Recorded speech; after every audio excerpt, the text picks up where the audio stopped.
Assalamualaikum warahmatullahi wabarakatuh. Halo anak-anak, apa kabar hari ini? Semoga kalian semua dalam keadaan sehat dan tetap semangat belajar. Perkenalkan, kami Nandintia Faradila Tunggal dan Yuni Aspriati yang akan mendampingi kalian dalam pembelajaran IPAS kelas 4. Pada video pembelajaran kali ini, kita akan mempelajari materi tentang ekosistem. Melalui video ini, kalian akan belajar mengenai pengertian ekosistem, jenis-jenis ekosistem, komponen biotik dan abiotik, hubungan antar makhluk hidup, rantai makanan, serta pentingnya menjaga kelestarian lingkungan. Sebelum memulai pembelajaran, mari kita lihat terlebih dahulu tujuan pembelajaran yang akan kita capai.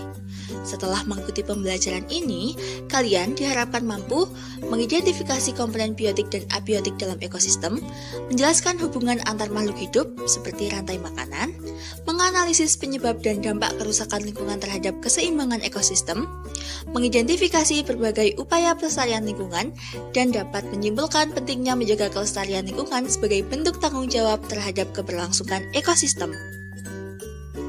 Agar lebih mudah dipahami, mari kita lihat peta konsep materi yang akan dipelajari.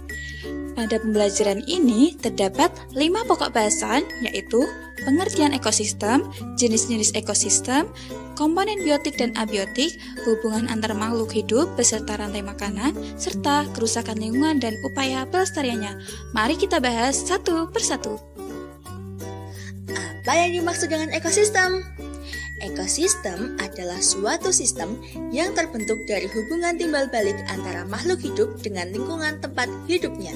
Di dalam ekosistem, semua makhluk hidup saling berinteraksi dengan lingkungan sekitarnya. Hubungan tersebut membuat kehidupan dapat berjalan dengan seimbang.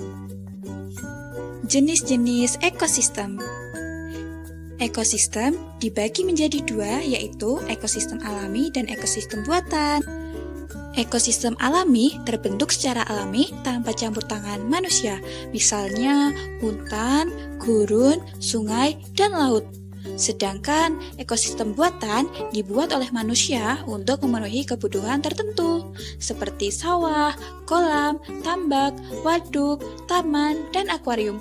Walaupun berbeda, keduanya merupakan tempat hidup berbagai makhluk hidup.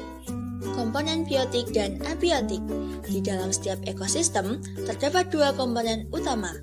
Komponen pertama adalah komponen biotik, yaitu semua makhluk hidup seperti tumbuhan, hewan, manusia, jamur, dan bakteri.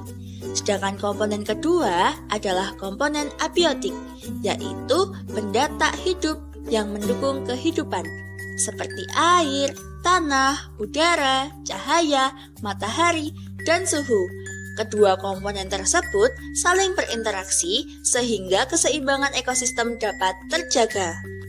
Hubungan antar makhluk hidup dan rantai makanan. Di dalam ekosistem, makhluk hidup saling bergantung satu sama lain. Contohnya, lebah membantu penyerbukan bunga, sapi memakan rumput, dan burung memakan ulat. Hubungan tersebut menjadi keseimbangan ekosistem.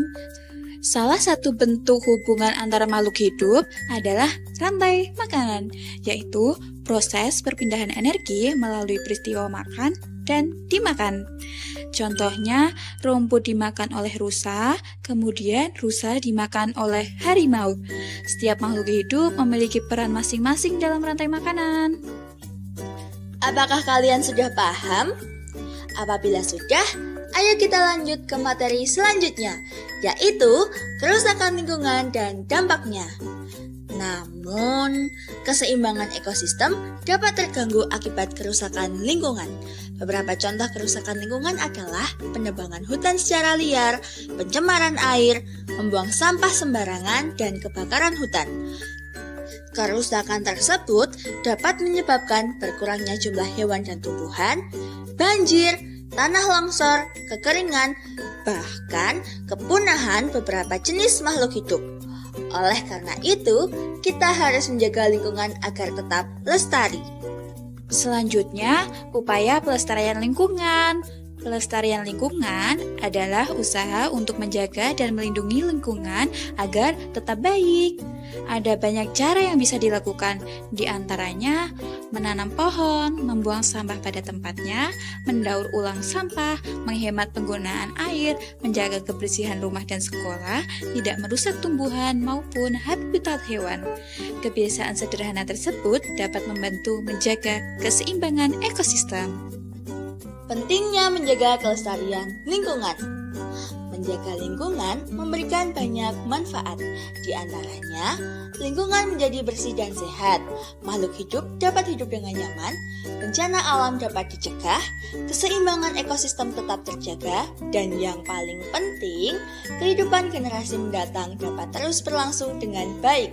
Karena itu, menjaga lingkungan merupakan tanggung jawab kita bersama. Mari kita simpulkan pembelajaran hari ini. Ekosistem merupakan hubungan timbal balik antara makhluk hidup dengan lingkungan tempat hidupnya.